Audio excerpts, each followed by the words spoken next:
Welcome on in, everyone. It's taken a little while just because Hoopa, of course, needed a bit of time before everybody had it in ranked and everything, and then we wanted to wait for people to maybe master it a little bit more, but this will be a focus on Hoopa, newest roster addition at the time of this recording, which is March 5th, 2022. As we await that starting buzzer, it might be a little bit out of order, although there's not really any set time we should say this, but of course, in this spectator mode, being that it's not like the custom tournament mode or anything like that, I'm not an admin, so we can't see the item picks, but just to discuss some items that are good for Hoopa, you're going to see a little bit of variability depending on how you want to play, but mostly the surefire two at least are going to be the buddy barrier and muscle band. I'd say definitely roll with those, at least the buddy barrier at minimum. I could see some people making a case though for other items, and so what you put in the other slots, generally you might think like wise glasses and choice specs if you're wanting to increase damage. There's going to be the magician, actually Hoopa's little ability you can activate, not only used for stealing the berries, you can actually sometimes pick up the move speed berries from that rather than taking your enemy's citrus berries or something, and then you can also sometimes get points from it, and so we'll probably see that happen here in this matchup at least once one of those things happen. But just to finish out the item discussion, I saw it was actually Game8.co. They were putting in energy amplifier, and so the thing is that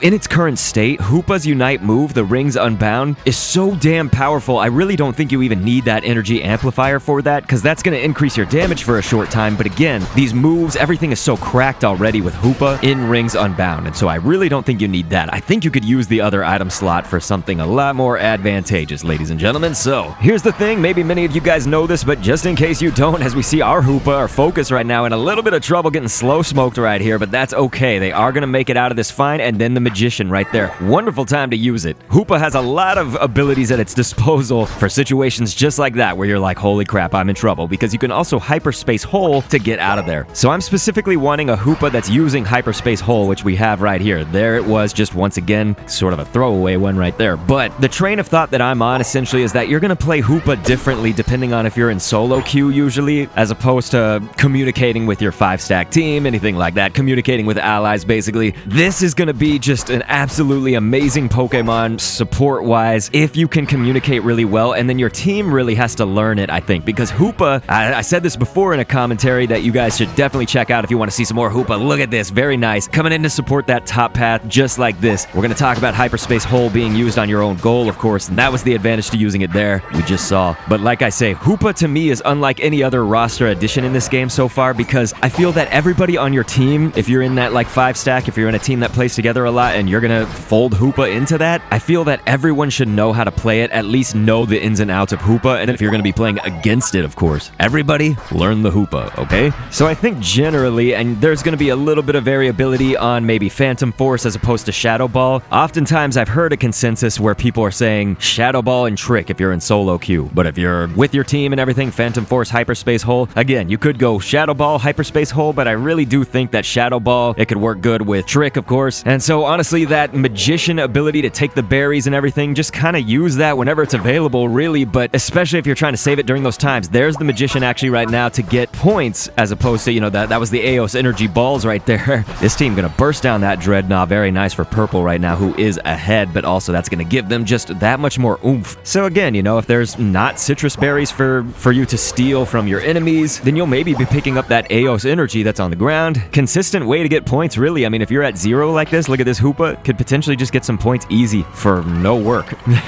I personally am a big fan of Phantom Force, along with, of course, Hyperspace Hole, especially when you're with your teams, like I said, but I've even been running it in solo queue, and it's just, it can be a little bit destructive too, so that's the main thing you gotta be careful, is like, oh, I might accidentally teleport my teammates when I really didn't want to. But just to kind of discuss Shadow Ball, like if you have an ally that's linked with Trick, they're gonna shoot additional Shadow Balls as well at the same time from their location. If your target, like if your opponent basically gets hit by both of those Shadow Balls, it's gonna stun them for a short time, and so again, really, Shadow Ball with that Trick, I think that's the key. But here, now we can talk a little bit more about Hyperspace Hole. I think we're gonna see it a lot in this match, because we already have, right? We are now just getting close to that 5-minute mark, so unfortunately already halfway through. There's so much I want to talk about and cover. I'm sorry, everybody. I'm here trying. But another good illustration of this, again, is going to be that match that I made reference to. It wasn't a Hoopa focus, but it did have a Hoopa in it with a lot of top EU players, and so I'm definitely going to link that, you know, everywhere that I can, so please be looking out for that all over the description and otherwise. But if there's essentially just some allies with low HP and any kind of danger, you can send them back to base, and it's just real easy, can potentially be game-changing, really, and so it can also cover a pretty big area with that hyperspace hole. But of course, I think the real big key here, and we saw Hoopa use it at that first dread, maybe they'll use it again, although they're not really quite at the area to do this, is to use it on your own goal. So use it on your goal, and then there it is, ladies and gentlemen. That's the Unite move. This is absolutely destructive. Rings unbound. It does appear, actually, we're going to confirm an eject button, and then look at this. Quite unfortunate right there. You can still fall, even though you are the unbound Hoopa. Damn, man, I actually did not expect that to happen. I mean, because it can really turn the tides. And so again, those moves that you get when you have that Unite move deployed, they really do pack a punch, man. So maybe we can see those and talk about those a little bit more coming up in here a little bit later on. Hey, we get to see it. Hoopa's going to hyperspace hole on the goal. A little bit too late, because right side team will get that Dreadnought now for the second dread. This did allow for everybody, though, to rotate and answer to that. So again, hey, even if you lose that dread, there you go. So if you are running the hyperspace hole and shadow ball, you could possibly do like a combo, maybe where you're going to deploy the hyperspace, then you just use the shadow ball, attack with the standard attack 2 times to build up that boosted meter, and while you're doing that, you go into your hyperspace hole, be teleported back to base, immediately then warp back to the fight, and once you're back in there, you can kind of do this little combo where you finish it off by hitting them with a second shadow ball then, and follow it up with that third standard attack. So it's like a hyperspace teleport combo kind of deal. Kind of a lot to remember, I know, but it becomes second nature after you do it enough times, sure. And here, hopefully we can just see Hoopa, they're going to deploy this hyperspace hole right here. Good timing, although there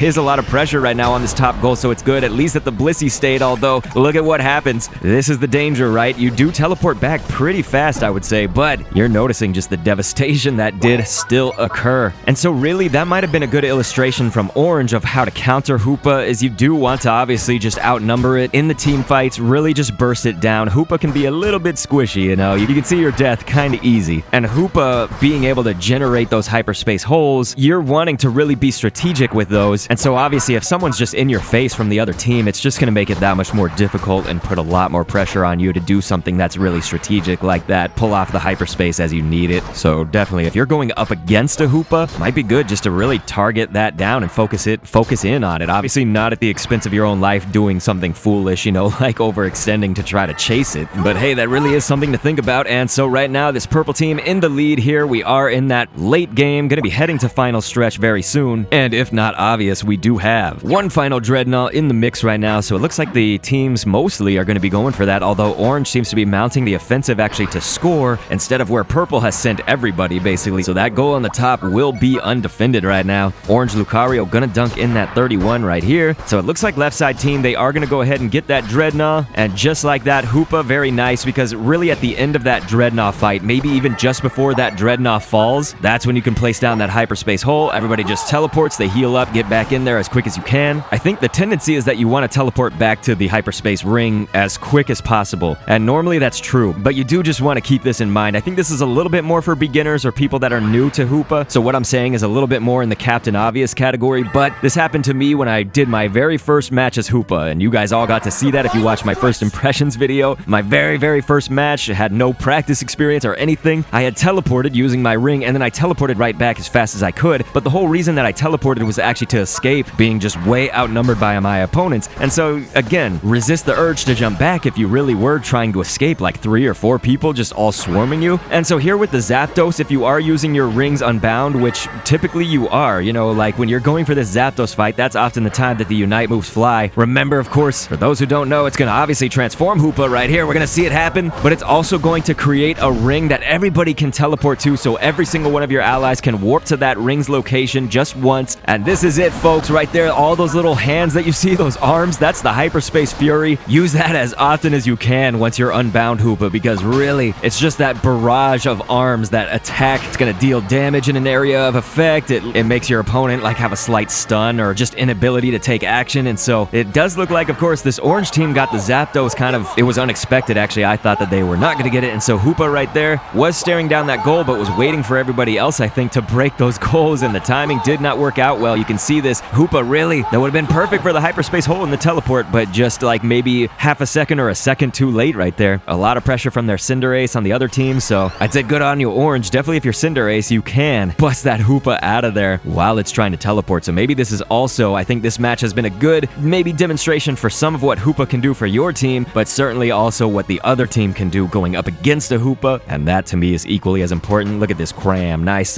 some dope defense right there, man. and then this is going to be a little bit closer than I thought. Ladies and gentlemen, look at that. Orange, just in the last moment, going to actually turn the tables. So we don't know, actually, Purple Squad may not win this, which is okay. Our focus Pokemon doesn't need to win every single time. Most of the time they do, but this might actually be a loss right here for Purple, which was certainly devastating. It was not only the Zapdos steal, but really those scores in at the last moment. Look at this. So Orange, they are going to win with 636 to a 553 there for Purple Squad. Hoopa, not bad. I think, I'll tell you guys, actually, this might be the match that I keep because I did struggle. Pretty much every Hoopa that I've recorded before this, it just seems like a lot of people haven't really mastered it yet, but I certainly wanted to get this video going while it's still relevant for really a number of reasons, you guys. Some of y'all were asking about it, you know, saying like, when's our focus Hoopa coming? And if you wait too long, they're just gonna like patch it a week after one of my videos comes out. So we may revisit Hoopa, certainly, just not as a focus commentary, but sort of like I did with that EU episode. So please click that as an end screen, and thanks for viewing.